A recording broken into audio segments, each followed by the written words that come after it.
thanks for that. No pressure then. Actually, our most popular lecturer of all is Professor Boris Rankov, and we deliberately don't want him here because frankly the rest of us would just might as well just go home. If you go to the North Hallway, you'll probably have passed this rather remarkable sleeping figure. This is Irina, as sculpted by that's right, Henry, a wonderful kind of hippie name actually, Henry Stormont Leafchild, in 1864 for the Royal Academy. Yes, this is a bit. I had another image, but I found this one on Flickr this morning with the pose with the coffee cup. This was donated to Royal Holiday in 1890 and remains there for the amusement of visitors. Now, I don't know how much the name Irina means to you. I don't know whether really the story of this statue or the story that it's representing is particularly familiar even to the new students and tourists who pass it. But Irina is actually a very fascinating figure. At the time when Leafchild carved her, we didn't have much text by Irina, and the overwhelming Victorian consensus was on the side of a minority tradition that she was contemporary of Sappho around about 600 BC from the island of Lesbos, and all kinds of interesting biographical fictions, including historical novels, sprouted up around Irina. In 1928, we discovered a papyrus of about over 50 lines of her most famous poem, an extraordinary text called the Distaff, and since then it's been abundantly clear that in fact the majority ancient tradition was always right and that she is a poet of the 4th century BC, probably the third quarter of the 4th century, and nothing whatever to do with Sappho, from a completely different and very obscure island.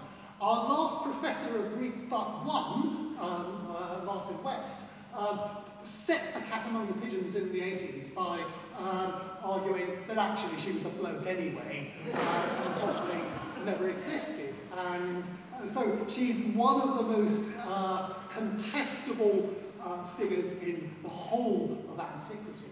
There's since, of course, been a great reaction to Martin West, as you would expect from all kinds of different quarters. Now, you might not think that Irina in Leafchild's statue in 1864 would have much in common with the longest ever pop song about the ancient world.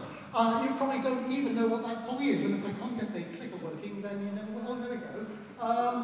The band's name's disappeared off the bottom of it. But this is a much cherished copy of the final album by the Incredible String Band from 1974. The correct answer to the question Beatles or Stones is Incredible String Band.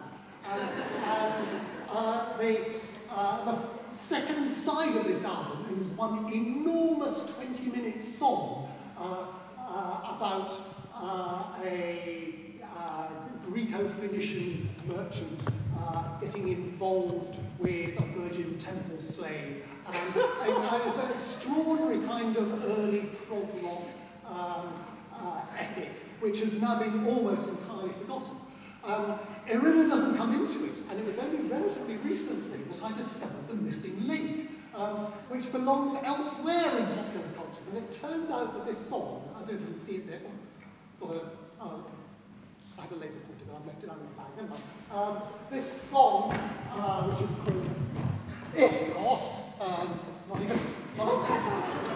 even a proper Greek name, is actually a cento. It's made up almost entirely of lines from the first 30 pages of this novel, which they obviously picked up on one of their American tours in the early 70s. Wolf Winter by Thomas Burnett Swan. Very interesting figure, died in 1976. He was a science fiction fantasy writer who set a lot of novels in the ancient world. And they were all variations on single kind of obsessive myth according to which all the kind of semi-human creatures like fauns and satyrs were actually memories of fading pre-human kind of counterparts to the Flores hobbits, who were dying out as civilization encroached. And one of his finest novels, Wolfwinter, is about Irina, and there's a bit of a spoiler here, assuming nobody's ever going to read this novel, but it's been published in 1772, in which she becomes the Virginian Sibyl through an extraordinary series of fantasy adventures. And bits of this text have been cut together to make this 20-minute sort of folk prog rock epic. I believe this is a fact which has never been unleashed. And I think it's a fact that my own obviously tells you. It does show how the same myth can be, the same bit of antiquity can be transmitted through different media, from sculpture to fiction to pop, in a process which renders the original unrecognizable, but leaves an extraordinary wake of bizarre and fascinating works of the imagination in its path. Now, there are an awful lot of popular media in which classics has manifested to one degree or another. I'm sorry, I've just nicked the list from the forthcoming, the entry on popular culture from the forthcoming new edition of the Oxford Classical Dictionary, which I wrote, just that entry. Obviously, some of these are more important culturally, have achieved deeper cultural penetration than others. One very obvious one, one very vigorous one at the moment, is film. And if you go off to Box Office Mojo and look at their all-time charts, you get these very interesting stats on where classical films have come in the all-time canon attenuated profitability. Interestingly, the American and international lists are complete inverses of one another. You know, Troy, by far the biggest internationally, but relatively low on the US domestic list. But the interesting thing is, if you go to their adjusted for inflation list, you find that they all disappear off the radar. And the big ones, climbing to much higher places in the canon, are those old classics of the 50s and 60s, from the golden age of classical film. It's still our old mates like Ben-Hur, Ben-Hur, of course, a text which itself has been through almost every conceivable medium and has conquered all those media in succession. It was the greatest, the biggest selling book of the 19th century after the Bible, the biggest selling American novel before Gone with the Wind. It was adapted to the stage in 1899 and became the most widely performed play by an American author. And the film, of course, the second or third whole series of versions of it became not only the most expensive but the highest grossing film of all time, and the first to win 11 Oscars, and the last before Titanic, I think. And so it's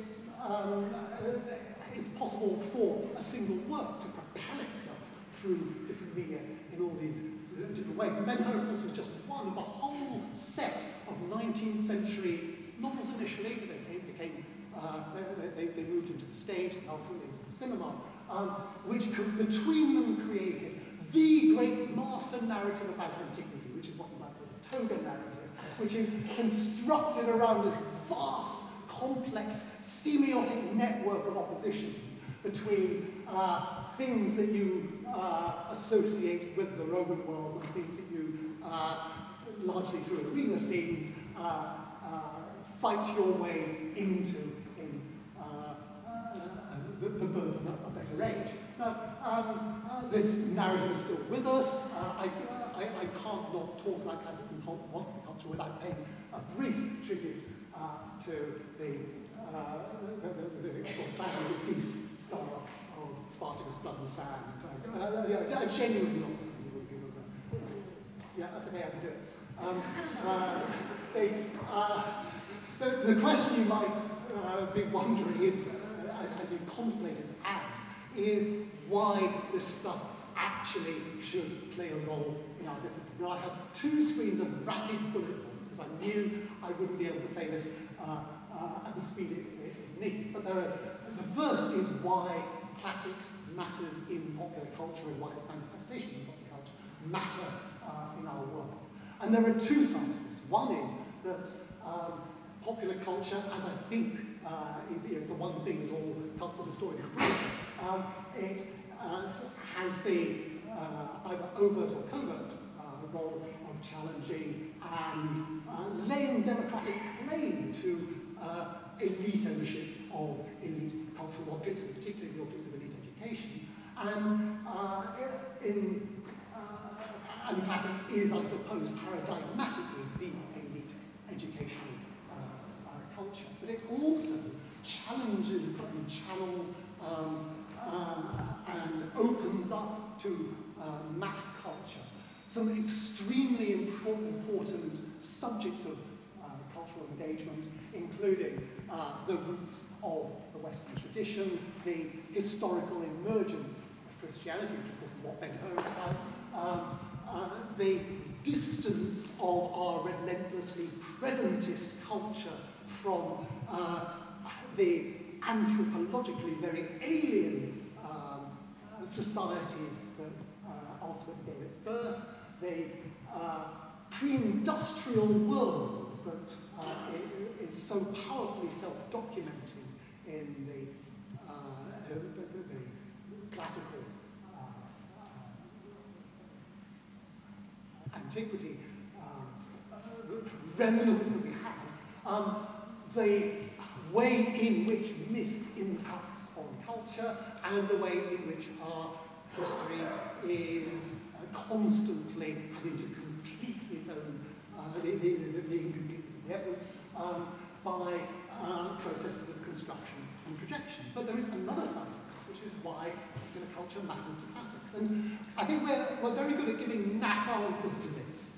And some of the naff answers are that it's a kind of, it gets people hooked on antiquity. It's a gateway drug. Yeah, like chocolate is a gateway drug for broccoli. Yeah, sure. A gateway vegetable. But it kind of advertises something, makes it cool, gets us all on Radio 4, It lets us tell you why Gladiator is a heap of steaming historical poo, however compelling it may be in other ways. A new verb has arisen in the transition from an iPad to a PC. It allows us to snee at things. But there are better answers, and the better answers are that it makes us, as highly trained professionals, owning the ancient world and commanding the gateways to that world, accountable to the needs and the interests and the intellectual appetites of a democratic audience. It directly confronts the commodification of antiquity. They attempt to sell the ancient world back to us, that in a sense is part of the kind of mixed blessing of popular culture generally. It invites us to use, to bring to bear ways of knowing that are perhaps more associated with family cultures and with geeky kinds of obsessiveness that happen to map very strongly onto the way classicists think. It invites us to confront the influence on our own thinking of our own heroic, romantic narratives, even perhaps at an unconscious level, and above all, it allows us to measure the hermeneutic gap between the evidence we have and the responsible use of that evidence and our awareness of the precariousness of our construction and our ultimate desire as human beings, as inhabitants of bodies which embody human minds, our desire for a fully immersive, experiential, all-seeing, all-dancing history in and around centred on human beings, which tends to be the shape that popular narratives about antiquity very understandably take. For all those reasons, the dialogue between the professional and the non-professional is an extremely important one for the way our subject sees itself, the way we engage with the outside world, and ultimately the way our subject tries to train us to live human lives in a human world.